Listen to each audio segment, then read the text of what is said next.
ஈரோடு மாவட்டம் சென்னிமலை அருகே அரச்சலூர் செல்லக்கூடிய சாலையில் சுனைப்பாறை என்ற இடத்தில்தான் தனியார் பள்ளி ஒன்று செயல்பட்டு வருகிறது. தற்பொழுது இந்த பள்ளிக்கு கோடை விடுமுறை அளிக்கப்பட்டிருந்த போதும் கூட சிறப்பு வகுப்புகள் நடத்தப்பட்டு வருகின்றன. இந்த சிறப்பு வகுப்புகளில் பங்கேற்பதற்காக பள்ளி மாணவர்களை அழைத்து சென்ற அந்த வேன் ஒன்றுதான் தற்பொழுது விபத்தில் சிக்கி இருக்கிறது. சுமார் 20க்கும் மேற்பட்ட மாணவர்களை ஏற்றிக்கொண்டு பள்ளியை நோக்கி சென்ற இந்த வேனானது அரச்சலூர் அடுத்த அம்மாபாளையம் என்ற இடத்தில் சென்ற போது ஓட்டுநரின் கட்டுப்பாட்டை இழந்து சாலையோரம் இருக்கக்கூடிய மண் திட்டில் வளைவில் திரும்ப முயற்சிக்கும் பொழுது சாலையோரம் இருந்த மண் திட்டில் மோதி குப்புற கவிழ்ந்து விபத்திற்கு உள்ளானது.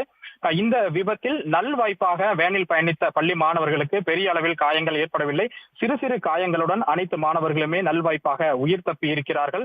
உடனடியாக அங்கிருந்த பொதுமக்கள் அங்க மாணவர்களை வாகனத்தில் இருந்து பாதுகாப்பாக வெளியே மீட்டு அவர்களுக்கு முதலுதவி சிகிச்சை அளிக்கப்பட்டு மருத்துவமனைக்கு அனுப்பி வைக்கப்பட்டனர். இதனைத் தொடர்ந்து சம்பவ இடத்தில் கிரேன் வரவழைக்கப்பட்டு கவிழ்ந்து கிடந்த அந்த வாகனத்தை சீர்படுத்தி அந்த போக்குவரத்தை சீரமைக்கக்கூடிய பணியில் போலீசார் ஈடுபட்டனர். இந்த விபத்து குறித்து சென்னிமலை போலீசார் தற்பொழுது வழக்கு பதிவு செய்து விசாரணை நடத்தி வருகின்றனர். விடுமுறை காலத்திலும் கோடை விடுமுறையிலும் இந்த பள்ளி நடத்தப்பட்டது குறித்தும் விசாரணை நடத்தப்பட்டு வருகிறது. இந்த விபத்து அந்த பகுதியில் ஒரு பரபரப்பை ஏற்படுத்தி இருக்கிறது.